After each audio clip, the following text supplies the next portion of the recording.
이제 날이 따뜻해지고 있습니다. 그 전에는 한 10시 반 11시 정도까지만 기도하고 또 각자 처소로 돌아갔었는데, 날이 따뜻해지면서 더욱더 이제 우리가 기도해야 될 시기인 것을 우리 교회에서 계속적으로 절감하고 있습니다. 총선이 얼마 남지 않았습니다. 그리고 올해 이 나라 가운데 하나님께서 뜻하신 계획들이 있다고 개인적으로 믿습니다. 또 이현아 목사님 올해가 열린문의 해라고 지난주에 이렇게 말씀하셨는데, 하나님께서 각자의 삶의 문을 열고 계십니다. 또한 하나님께서 각자 영역 가운데서 하나님이 기름 부어 주시고, 그 영역 가운데서 하나님 나라를 선포하고 하나님 나라를 확장케 하는 자로 여러분을 부르셨음을 믿으시기 바랍니다. 또한 이 사회뿐만 아니라 이 나라 가운데 주님의 나라가 임하고 주님의 통치하심이 각 영역 가운데 임하도록 우리가 기도해야 될 줄 믿습니다. 하나님은 기도하는 사람을 찾고 계십니다. 그 사람이 바로 여러분입니다. 그 사람이 바로 당신입니다. 그래서 우리가 기도할 때에 주님은 역사하십니다. 오늘 말씀에도 나오겠지만 우리는 주님의 주권을 인정합니다. 하나님의 주권이 중요합니다. 너무나 중요한 주제입니다. 그래서 이제 각 교단과 교리마다 하나님의 주권을 강조하는 교단이 있습니다. 또 어떤 교단들과 교리는 인간의 행위를, 자유의지를 따라서 인간의 행위를 강조하는 이런 교리들도 있습니다. 이 두 가지가 다 성경에 나와 있다는 것입니다. 그래서 우리가 양자택일할 것이 아닙니다. 특별히 저와 이현아 목사님의 경우에는 이 장로교 배경에서 성장하여서 신앙생활하였습니다. 어려서 모태신앙으로 자라서 장로교 배경에서, 백그라운드에서 우리가 신앙생활을 하고 또 선교를 하면서 이렇게 30년 40년 이상 이렇게 왔는데, 우리 안에 부인할 수 없는 것이 무엇이 있냐면 우리는 오순절적인 신앙, 오순절적인 체험을 중요시하게 여깁니다. 목사님, 이것이 무슨 말씀인가요? 성경에 보면 성령이 임하고, 성령이 임한 다음에 이제 성령을 받은 사람들은 예수 그리스도의 증인으로 그가 각 영역에서 하나님 나라를 확장하게 됩니다. 선교사가 된다는 것도 있지만 각자의 영역에서 예수 그리스도의 증인으로 그 하나님이 부르시는 영역에서 하나님이 주시는 통치하심, 다스리심을 그곳에 선포하고, 그곳이 바로 주님의 임재가 가득한 곳으로 되기를 위해서 우리는 계속적으로 기도하고 성도들에게 권면하고 있습니다. 그래서 제가 오순절적인 신앙과 체험을 우리가 중요시한다는 것들을 우리 목사님과 주변에 있는 분들은 이것들을 존중하세요. 근데 정말 중요합니다. 오늘 말씀을 통하여서 우리가 몇 가지를 우리가 한번 점검하고 그리고 또 기도하길 원합니다. 얼마 전에 우리 교회 지체 중에 한 분이 또 신앙생활을 했습니다. 근데 방언으로 기도하지는 않았던 거예요. 그러면 두 가지입니다. 목회자나 교회의 그룹이 방언 기도의 유익에 대해서 말하면서 방언 기도를 할 수 있도록 도와주든가, 두 번째는 그것은 하나님의 주권적인 일이기 때문에 그가 언제 주님의 뜻하신 때에 그가 방언을 받고 기도하게 될 거라는 두 가지의 견해가 있지만, 말씀드렸듯이 저희 부부는 우리가 주님이 하시는 일들을 성경에 나와 있는 대로 우리가 돕고 주님이 역사하실 수 있는 방향으로 나아가고자 하는 견해를 갖고 있습니다. 그래서 그 청년이 함께 기도하고 또 안수했을 때에 그가 방언으로 기도하게 됩니다. 근데 말씀드리지만 그것이 주님이 하시는 거고 목회자는 통로일 뿐입니다. 안수할 때 어떻게 보면 다른 대상의 신체 부위에 손을 얹는 행위예요. 제가 설교 초반부터 좀 우스갯소리라기보다도 저희 이현아 목사님이 한 15년 전부터 이렇게 기도하고 이렇게 안수하면 사람들이 방언을 받고 방언이 터져서 방언을 터뜨리는 무엇인가 은사를 가지고 있나 제가 생각했던 적이 있었습니다. 그래서 얼마 전에도 계속 안수를 하시고 기도를 하시라고. 그러면 사람들이 성령 충만함을 경험하고 또 성령의 나타나심에 따라서 방언으로 기도하게 된다는 것을 말씀드렸는데, 안수하는 것들은 성경에 나와 있습니다. 기독교에 있습니다. 또 다른 종교에도 있어요. 성경을 보면 인간이 짐승에게 안수하는 경우도 있고 또 사람이 사람에게 안수하는 경우가 있습니다. 구약 성경에 보면 짐승은 하나님께 제사 드리거나 속죄를 위해서 이렇게 제사하게 될 때 제사장이 짐승에게 안수하고 짐승을 잡거나 또 광야로 떠나보내기도 합니다. 여러분, 우리가 또 기억해야 될 것은 구약 성경 시대의 그 고대 근동의 문화 중에 하나는 자녀에게 축복할 때 안수했다는 것입니다. 예를 들어서 아브라함과 이삭과 야곱이 있었습니다. 야곱이 또 그 아들들에게, 그 므낫세와 에브라임에게 축복하고 안수할 때 보통 오른손으로 장자에게 안수하게 되는데, 특이하게 야곱은 그 손을 이렇게 엇갈려서 동생인 에브라임에게 오른손으로 안수를 하고 또 왼손으로는 그 장자 므낫세에게 안수합니다. 그리고 에브라임이 더 강성하게 될 것이라고 축복하는 장면을 우리가 성경을 통해서 볼 수가 있습니다.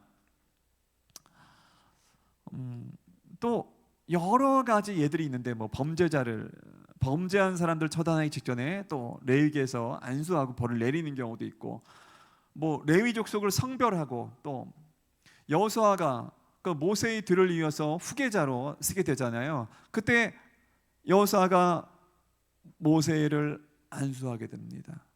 네? 모세가 여호수아를 안수하게 됩니다. 맞습니다. 저 앞에서 깜짝 놀랍니다. 예, 모세가 여호수아를 안수합니다. 우리가 구약에서도 이런 안수하는 모습이 있고, 신약 성경에서는 오늘 본문에서 또 사도들이 안수하고 성령을 받는 모습뿐만 아니라 예수님께서 어린아이들을 축복하실 때 안수하셨습니다. 마가복음 10장 말씀에 보면 예수님께서 예수님에게 찾아오는 아이들을 다 안으시면서 그들에게 손을 얹어서 축복해 주셨어요. 또 병자들이 있을 때에 그들을 위해서 어떻게 했죠? 그들의 치유를 위해서 손을 얹으신 경우들이 많습니다. 물론 이 손을 얹고 기도하지 않고서도 치유가 된 경우들이 많습니다. 또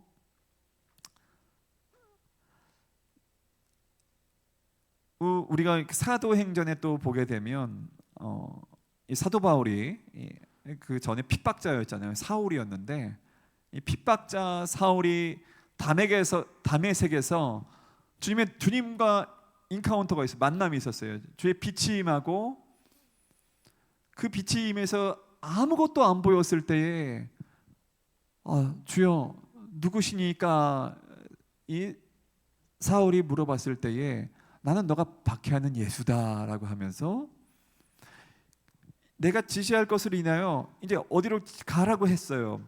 그래서 어떻게 되냐면 이제 그러니까 눈이 안 보일 때에 아나니아라는 사람이 또 사울에게 가서 안수함으로 인하여 그가 시력이 회복되고 보게 되고, 또 사도 바울이 그의 사도적 사역을 감당하면서 가는 곳에서 계속 안수하고 병을 고치고 또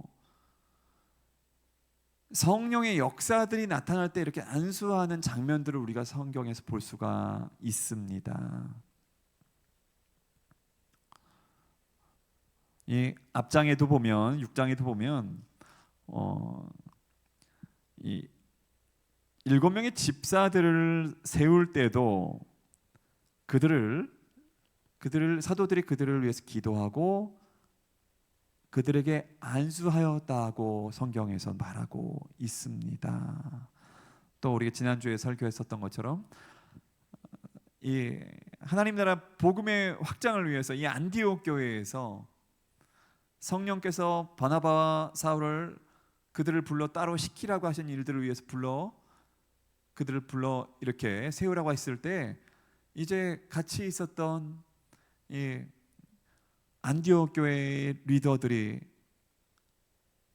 바나바와 사울에게 안수함을 통하여서 그들이 파송받게 되었습니다. 그래서 우리가 기억해야 될 것은 안수가 성경적이라는 것을 여러분이 기억하면 좋겠습니다. 그래서 저희 교회에서는 특별히 성령의 감동 주실 때에 하고 안수한 것들 우리는 하고 있습니다. 예. 그렇다고 무분별하게 마구잡이로 하지는 않습니다. 성령이 인도하실 때 예를 들어서 몇 주 전에 이현아 목사님이 이렇게 말씀 전하고 기도할 때에 우리 목사님들, 선교사님은 이렇게 성도들에게 가서 이렇게 안수하면서 기도해 주세요 할 때 이렇게 안수하고 기도합니다. 그리고 말씀드렸던 것처럼 치유를 누군가 원할 때, 요청할 때에 우리는 기도한 이후에 안수하고 치유를 위해서 기도하기도 합니다. 여러분, 오늘 우리가 말씀 통해서 이 사마리아라는 곳에서 이제 복음이 증거되는 장면들로부터 우리가 다시 한번 시작을 하면 좋겠습니다. 사마리아 사람들이 빌립의 복음 전파를 통하여서 이제 예수를 믿었습니다. 말씀을 받았습니다. 그리고 세례까지 받았습니다. 그곳에 빌립이 전하는 복음을 통하여 표적이 일어나고 한 마음으로 그가 하는 말을 따르고 그리고 그곳에 치유와 축사가 일어났습니다. 그래서 그 성에 큰 기쁨이 있었다고 오늘 본문 7절은 8절은 말하고 있습니다. 그런데 이제 예루살렘에 있는 사도들이 이 사마리아에 있는 사람들이 하나님의 말씀을 받았다는 소식을 듣고서 이제 베드로와 요한을 이렇게 보내게 됩니다. 여러분 어떻습니까? 예수님을 영접하고 복음이 전거되고 누군가 회개하고 예수님을 영접했습니다. 그곳에 치유와 축사가 일어납니다. 그리고 그 마을이, 그 성이 큰 기쁨 가운데 있습니다. 그런데 더 한 가지가 남았다는 거예요. 그것이 오늘 본문 말씀에 있었던 것처럼 성령 받는 것이 하나 남았다는 것이었습니다. 물론 비슷한 경우가 사도행전 19장도 나옵니다. 이제 에베소 사람들에게 바울이 안수하니까 그들에게 성령이 임합니다. 그리고 방언으로 말하고 예언을 하고 이러한 사람이 12명쯤 되었다고 14장에 나오고 있는데요. 이 8장은 좀 달라요. 8장은 오늘 본문 말씀에 보면 그들이 15절입니다. 그들이 내려가서 그들을 위하여 성령 받기를 기도하니 이는 아직 한 사람에게도 성령 내리신 일이 없고 오직 주 예수의 이름으로 세례만 받을 뿐이더라. 이렇게 기록되어 있습니다. 여러분, 왜 사도들이 사마리아 사람들이 성령 받기를 위해서 기도했습니까? 여러분 예수님의 이름으로 세례 받았으면 여러분 그리스도인이라고 할 수 있지 않나요?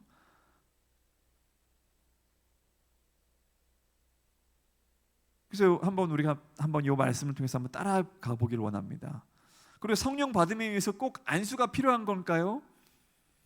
예수님 믿고 그리스도인이 될 때 성령 받는 것은 사실입니다. 성령이 내주하십니다. 근데 안수를 통해서 꼭 이루어지는 것은 아니에요. 근데 오늘 본문에서는 좀 특이한 모습들이 나옵니다. 사도행전 말씀을 보면 또 2장 또 4장 이 오순절에 믿는 사람들이 이렇게 늘어납니다. 3,000명, 5,000명씩 베드로의 설교를 통해서 그들이 예수님을 영접하게 되는데 모두가 안수받았다는 내용은 없어요. 그리고 사도행전 10장 말씀에 보면 이방인인 고넬료의 집에서 베드로가 말씀을 증거했을 때에 성령이 그들에게 임하였다라는 표현이 있지만 안수했다는 표현은 없어요. 그래서 안수와 성령 받는 것이 관계 있기도 하지만 꼭 불가분의 관계는 아니라는 것을 제가 본문 사도행전 말씀을 통해서 얘기 드리고 싶습니다.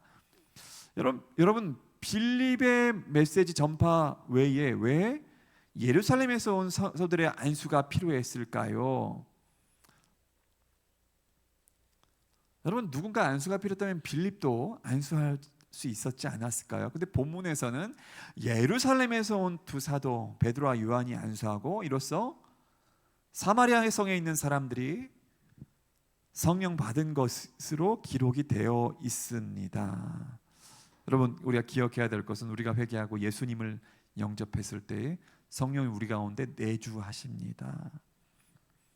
근데 이 사마리아 사람들이 받은 성령은 그럼 무엇일까요?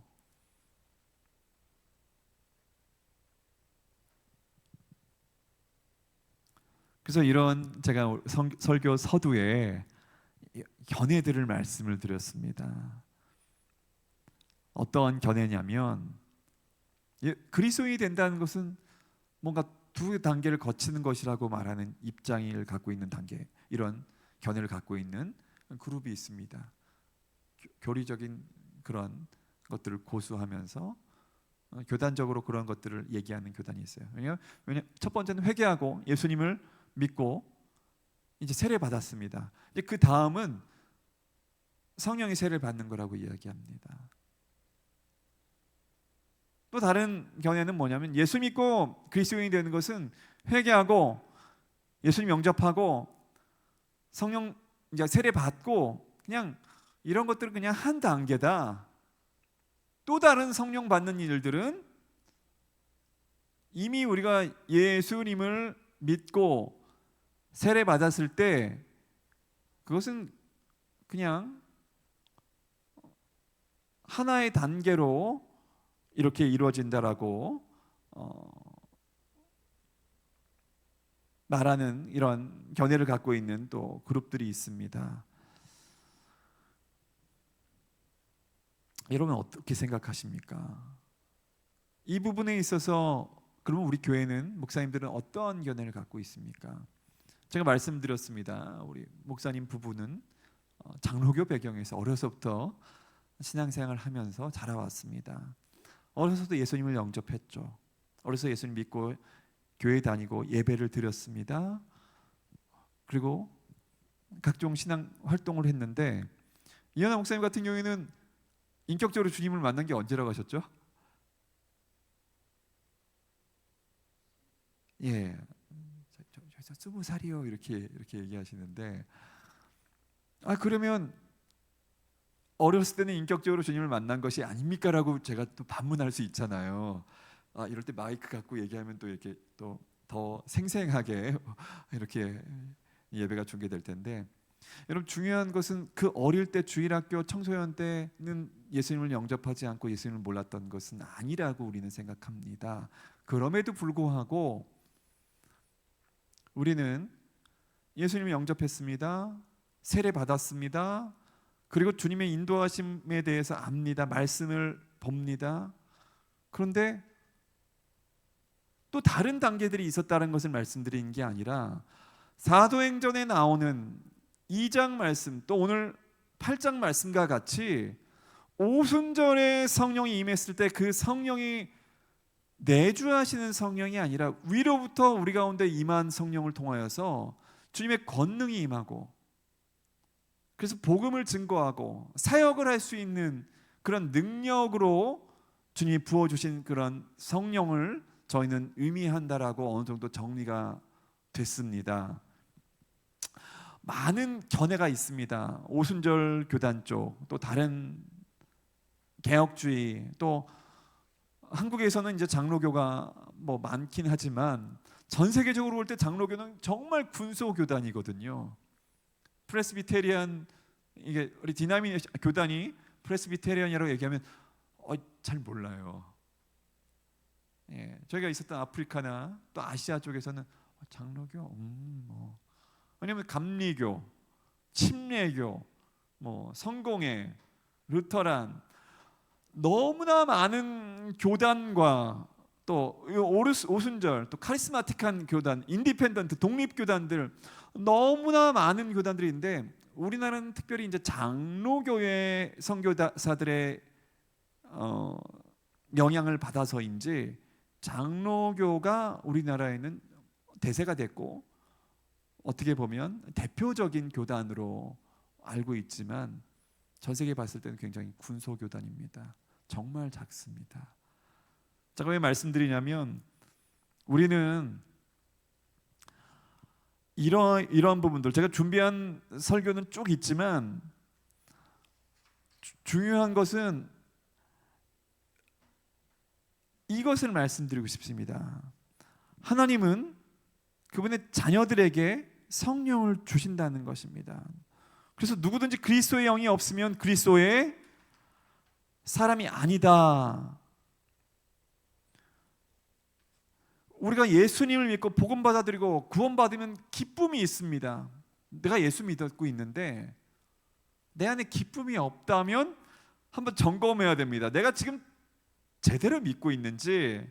왜냐하면 신앙생활의 중요한 핵심 중 하나가 기쁨입니다. 성령의 열매에서도 사랑과 희락이 두 번째로 나옵니다. 기쁨이 나옵니다. 내 안에 기쁨이 좀 없는 것 같습니다. 내가 믿고 있는데, 내가 주님을 믿고 있는 것 같은데 기쁨이 없다? 별로 안 기쁜데요. 그러니까 제가 쉽게 말씀드리겠습니다. 내가 그 전에 섬기던 사람이 예수님이 아니고, 그러면 다른 존재인데, 내가 이제는 예수님을 회개하고 예수님을 영접하고 예수님이 나의 구주고 나의 왕이고 주님이신데, 이제 왕과 구주와 주님이 바뀌었잖아요. 근데 내 안에 기쁨이 좀 없다, 이러면 한번 점검해 봐야 된다는 것입니다. 아, 내가 왜 기쁨이 없지 내 안에? 왜냐면 오늘 본문 말씀에 사마리아 성에 큰 기쁨이 있었다고 말한 부분을 우리가 좀 유심히 보았으면 좋겠습니다.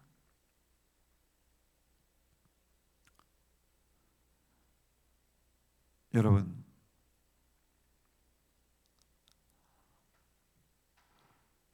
이 안수나 이런 성령 세례나 또 여러 가지 성경에서 말하고 있는 가르침을 우리는 증거할 것입니다. 하나씩 하나씩. 특별히 또 우리 이주민이나 유학생분들에게는 이러한 부분에 있어서 성경적인 가르침을 하나씩 하나씩 빨리 증거하고 빨리 손쉽게 할 필요는 없습니다. 하지만 오늘 본문 말씀처럼 우리는 그렇지, 예수님 영접했지, 회개하고 영접했지, 근데 너네 왜 기쁨이 없을까? 왜 너가 다른 거에 근심하고 있을까? 왜 염려하고 있을까? 왜 생활의 염려 때문에? 아니면 그러면 예수님 말씀하시는 거예요. 그 먹는 거, 마시는 거, 입는 것 때문에 염려하지 마라. 그것은 이방인들이, 그러니까 말까 말하면 예수님을 안 믿는 사람들이 염려하고 걱정할 것이다. 너희가 왜 생활 때문에 염려하느냐? 내일 일은 내일이 준비하게 해라. 우리가 곰곰이 생각해 봐야 됩니다. 그러면서 주님 말씀하신 것은 너희는 먼저 하나님의 나라와 그 위를 구하라. 그럼 우리 성경을 문자 그대로 우리가 받아들인 것과 동시에 우리 안에 근심과 염려가 있는 원인들을 찾아봤을 때 결국은 성령의 충만함을 날마다 유지하지 못할 때에, 성령의 인도하심을 우리가 따라가지 못할 때의 기쁨이 우리 안에 소멸된 것처럼 느낄 수 있다는 것을 말씀드리고 싶습니다. 그래서 우리 교회에서는 계속 권합니다. 여러분이 모여서 우리가 예배하고 기도하고 중요합니다만, 여러분의 일터에서, 여러분이 있는 영역에서 여러분의 말씀을 여러분이 가까이 하십시오. 그리고 기도하기 원합니다. 근데 특별히 방언으로 기도하십시오. 왜냐하면 방언은 기도하기 위해서 주신 하나님의 은사입니다. 성령의 은사입니다. 성경에 봤을 때 성령 받은 이후에 방언으로 기도하는 장면들이 따라 나오는 것들을 우리가 사도행전을 통해서 계속적으로 보게 됩니다. 물론 어떤 교단에서는, 어떤 이 그룹에서는 방언으로 말하는 것이 거듭남의 증거다라고 얘기하는데, 저희는 그렇게까지는 얘기하지 않습니다. 그럼에도 불구하고 우리는 누군가 거듭나고 예수님을 영접했다면 이제 성령 안에서 기도하십시오. 그것이 여러분에게 유익이 됩니다. 여러분의 영적으로 성령의 인도하심을 따라갈 수 있도록 도와주고요, 그리고 여러분 안에 세상으로부터 오염된 것들을 방지시켜주고 여러분을 거룩함으로 나아가도록 도와줍니다. 그리고 무엇보다도 성령 안에서 기도함을 통해서, 방언으로 기도함을 통해서 주님과의 교통, 더 바꿔 말하면 하나님의 인도하심으로 더욱더 나아갈 수 있도록 주님이 도와주신다는 것입니다. 왜냐하면 로마서에도 오직 성령께서 말할 수 없는 탄식으로 우리를 위해서 중보하신다고 말하고 성경은 기록하고 있는데, 우리도 마찬가지입니다. 우리가 알지 못하는 방언으로 기도함에도 불구하고 그 기도를 통해서 우리가 주님을 찬양할 수도 있고 다른 영혼을 위해서 중보할 수도 있고요, 또 성령과의 교통함으로 깊이 나아갈 수 있다는 것을 제가 말씀드리고 싶습니다. 여러분, 중요한 것은 이러한 교리적으로 다른 그룹과 교단이 있음에도 불구하고 주님은 이 교회가 하나가 되기를 원하십니다. 주님 보시기에는 이 교회들이 분리된 것이 아니라 하나의 몸이라는 것입니다. 예루살렘 교회가 이 사도였던 그 지도자였던 베드로와 요한을 파송해서 그들을 통해 안수하고 성령을 받고서, 이때 그 사마리아 성에 큰 기쁨이 있었던 것과 동시에 그 이후에 예루살렘 교회와 이 사마리아 교회도 주님 안에서 하나구나, 이것을 우리가 믿음 안에서 한 형제구나, 형제 자매구나, 이렇게 인식했을 것입니다. 그 이후 사마리아 성에서의 놀라운 회심 이후에, 사마리아 성이 변화되는 놀라운 이 기쁜 소식 이후에, 이제 복음은 예수님께서 말씀하신 것처럼 예루살렘과 사마리아와 온 유대와 이제 땅끝까지 이방 세계로 전파되게 됩니다. 그래서 그렇게 안디옥 교회가, 이런 다문화 교회의 모델이었던 안디옥 교회가 탄생할 수 있었던 것은, 예루살렘 교회가 무슨 우위에 두고서 너희 안디옥 교회는 우리의 감독을 받아야 돼, 그런 것이 아니라 서로 형제됨을, 성령 안에서 주님 안에서 형제됨을 그들이 경험했다는 것입니다. 여러분, 중요합니다. 이 사마리아 사람들이 유대인들과 오랫동안 원수였잖아요. 그래서 요한복음에 이제 4장에서 보면, 요즘 요한복음 말씀을 조금 나누면서 새벽 기도회 때 우리가 함께 기도하고 있는데, 예수님께서 사마리아 성을 굳이 안 가셔도 되지만 그 사마리아 성을 가셨던 이유가 뭐냐면, 거기 한 명의 예배하는 자를 주님이 주목하셨고, 그 사람을 통해서 또 그 마을이 예수님을 영접하고 그곳에서 준 그리스도시더라고, 그 고백이 이미 있었다는 것을 우리가 기억하기를 원합니다. 근데 굉장히 유대인들과 반목하고 서로 간에 어떻게 보면 상종하지 않았던 존재인데, 이 사마리아 사람들이 복음을 듣고서 이 복음에 반응한다는 것입니다. 예루살렘에 있는 사도들이 사마리아도 하나님의 말씀을 받았다, 이 얘기를 듣고 놀라운 거예요. 어떻게 이들이 복음을 받았을까? 여러분, 우리가 이 메시지를 통해서 우리가 무엇을 생각할까요? 여러분, 하나님은 지금 저 북녘 땅에 있는 저 2,500만 이상 되는 사람들이 복음을 모른 채로, 하나님을 모른 채로 그곳에 있는 거짓된 주체 사상과 우상 숭배, 가장 그리고 최악의 노예 지수 1위인 그곳에서 70년이 넘는 시간 동안 고통받고 있습니다.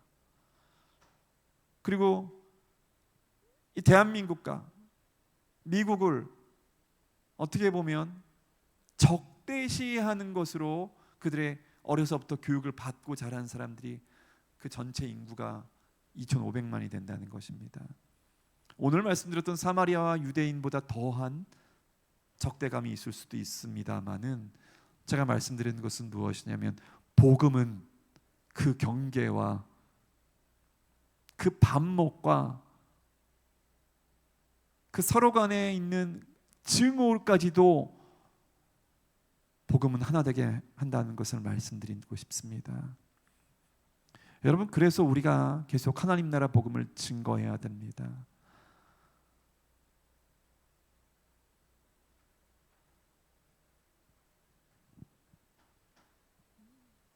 여러분 어떻습니까? 복음이 증거되는 곳에는 그곳에서 복음을 통해서 예수님이 선언하셨잖아요. 이 복음은 모든 믿는 자들에게 구원을 주시는 하나님의 능력이다. 그러면서 로마서에 이 복음은 사람을 차별하지 않습니다. 하나 되게 한다는 것입니다. 하나 됐을 때 이제 그들이 복음 안에서 서로 사랑하는 것입니다. 복음 안에서 이제 형제 자매라는 것을 느끼는 것입니다. 아, 우리가 같은 성령을 받았구나.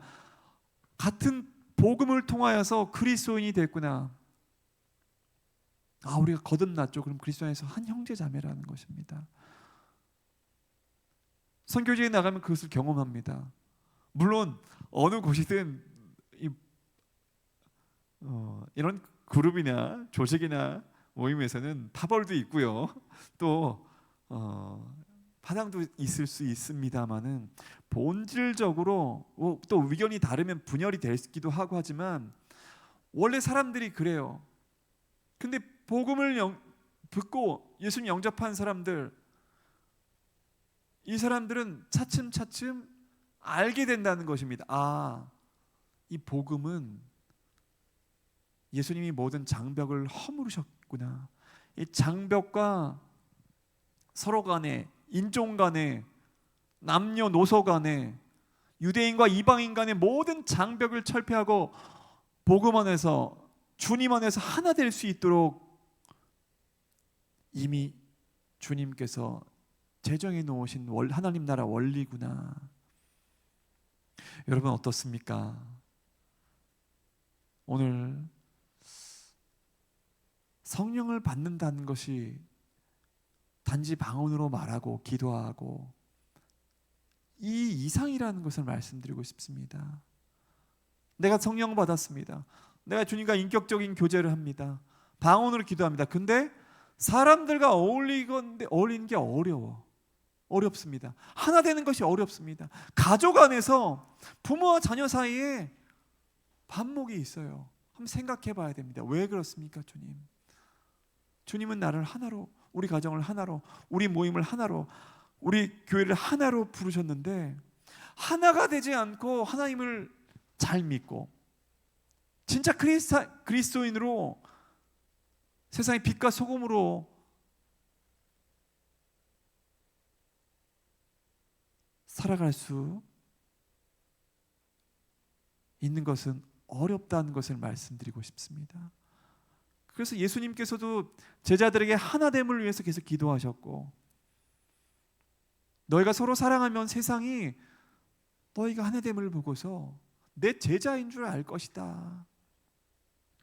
나 혼자 하나님 믿고, 나 혼자 예수님 잘 믿고, 나 혼자 하나님 사역 잘하면 다 된다. 여러분, 성경적 신앙이 아닐 수 있다는 것이에요. 여러분, 우리가 기억해야 됩니다. 오늘 사마리아와 예루살렘 교회가 어떻게 보면 복음 안에서 하나가 된 놀라운 사건입니다. 안디옥 교회에 대해서도 제가 먼저 말씀드렸지만 우리가 기억해야 될 것은 진짜 복음이 증거되고 진짜 성령이 임한 곳에는 기쁨뿐만 아니라 기쁨이 있고 그 안에 장애들이, 차별들이, 하나가 되는 것을 방해하는 것들이 다 무너져 내린다는 것입니다. 여러분, 우리가 기억하기를 원합니다. 예수님이 말씀하신 큰 계명이 있습니다. 바로 그것이 하나님 사랑하라는 것이고 내 이웃을 내 몸과 같이 사랑하는 것입니다. 가장 중요한 계명입니다. 우리가 하나님과의 관계가 성령을 받았어요. 방언으로 기도합니다. 말씀 가운데서 또 우리가 말씀을 볼 때 성령의 인도하심을 따라갑니다. 그러면 하나님을 경외하고 하나님 사랑하게 되는데 이제 어떻게 되냐면 하나님과의 관계와 하나님과의 소통이 원하려면 이 이웃들, 다른 사람들과의 관계와 그 소통 안으로 그 주님과 나 사이에 막힘없이 물론 위로부터 내려오죠. 그 사랑이 이제 흘러간다는 것입니다. 나를 통해서, 여러분을 통해서 흘러간다는 것입니다. 여러분, 이것이 놀라운 하나님 나라 원리입니다. 여러분이 기도 많이 하길 원하십니까?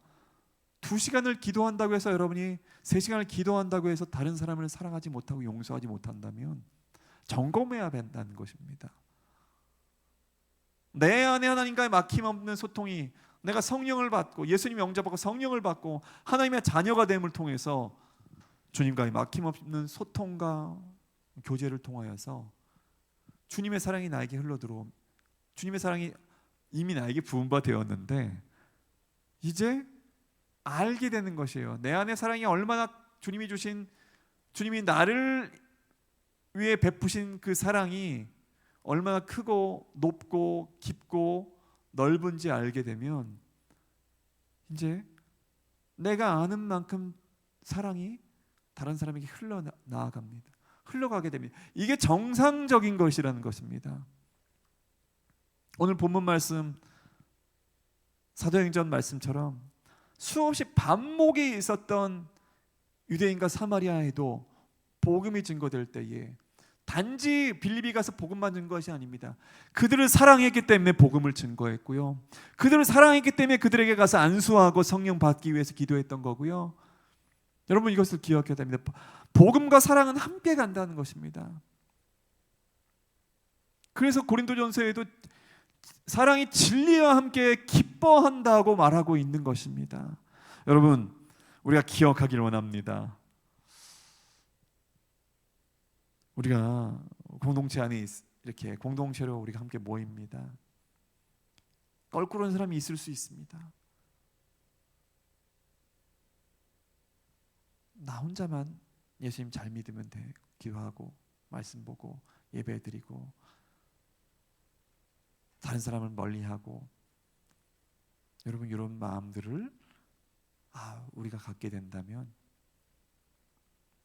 주님이 슬퍼하실 수 있습니다. 성령이 임하고 예수님을 영접하고 성령을 받고 방언으로 기도하고 이런 많은 경우, 이런 단계들을 교단과 이런 교리적으로 다른 부분이 있더라도 중요한 것은 서로 사랑하고 하나 되지 못한다면 우리는 우리를 점검해야 된다는 것을 말씀드리고 싶습니다. 이제 우리가 같이 말씀 마무리하고 기도하기를 원하는데요. 여러분, 정말 우리는 정말 하나님의 그 계획, 큰 계획 안에는 여러분을 위한 계획이 있고요. 여러분을 향한 계획과 목적이 있다는 것을 기억하면 좋겠습니다. 나를 향한 하나님의 목적과 계획이 있고, 그리고 그것을 가장 잘하는 분이 하나님이라는 것을 우리가 기억하면 좋겠습니다. 그래서 우리가 하나님을 경외할 때에, 우리가 하나님을 사랑할 때에, 내가 하나님의 사랑을 잘 못 느낀다고 생각할 때, 기쁨이 없다고 생각할 때에 여러분 이제 그 자리에서 그냥 나아가시면 됩니다. 주님, 제가 하나님의 사랑을 잘 모르겠습니다. 예전에는 내가 하나님의 사랑을 잘 느꼈는데, 경험했는데, 나를 향한 하나님의 놀라운 그 사랑과 나를 향한 하나님의 그 목적과 부르심에 대해서 알았는데 지금 제가 잘 모르겠습니다. 그러면 오늘 새벽 기도회 때 요한복음 14장에서 제가 제목을 도마의 솔직한 질문이라고 이렇게 정했는데, 주님께 물어봅니다. 솔직하게 여러분이 나아가시는 겁니다. 여러분, 그것이 중요합니다. 모르는 것이 죄가 아닙니다. 묻지 않은 것이 그런데 치명적인 저와 여러분의 실책이 될 수 있습니다. 묻지 않고 결정하고 행동하는 것들, 그리고 하나님께 묻고 구하지 않을 때에 응답받는 것이 더뎌질 수 있다는 것을 말씀드리고 싶습니다. 그래서 여러분, 하나님께 그냥 어린아이 같이 나아가세요. 오늘 본문의 도마는 그렇게 나아갔어요. 주님이 길을 제시하는데 길을 보여주세요. 모르겠습니다 하니까 내가 곧 길이요 진리요 생명이다 말씀하시면서 나로 말미암지 않고는 아버지께로 나아갈 자가 없다. 여러분, 우리가 오늘 이 시간 기도하기 원합니다. 하나님, 내 안에 정말 하나님이 이 땅 가운데 여러분 한 사람을 사랑하기 때문에 목적과 계획과 부르심이 있는 것뿐만 아니라 공동체라는 놀라운 선물을 주셨다는 것, 그리고 이 하나님의 그 공동체, 이 커뮤니티는 주님이 재림하실 때까지 계속적으로 확장돼야 됩니다. 그냥 커다란 공동체가 된다는 게 아니라 더 많은 하나님의 사람들의 공동체들이, 교회가 세워져야 되고요, 가정과 일터와 부르신 영역에서도 그런 커뮤니티를 세워져야 됩니다. 그래서 그곳에서 주님의 사랑을 나타내고 증거하는 사람들로 저와 여러분이 계속적으로 세워지고, 저와 여러분이 하나님 나라의 통로가 되어야 될 줄 믿습니다. 여러분, 오늘 기도할 때에 우리 이렇게 기도하면 좋겠습니다. 하나님,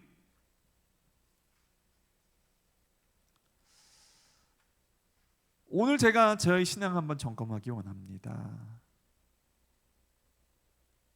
내가 이렇게 기도하면서 혹시 내가 바라는 것들을 위해서만 계속 기도하지 않았는지. 근데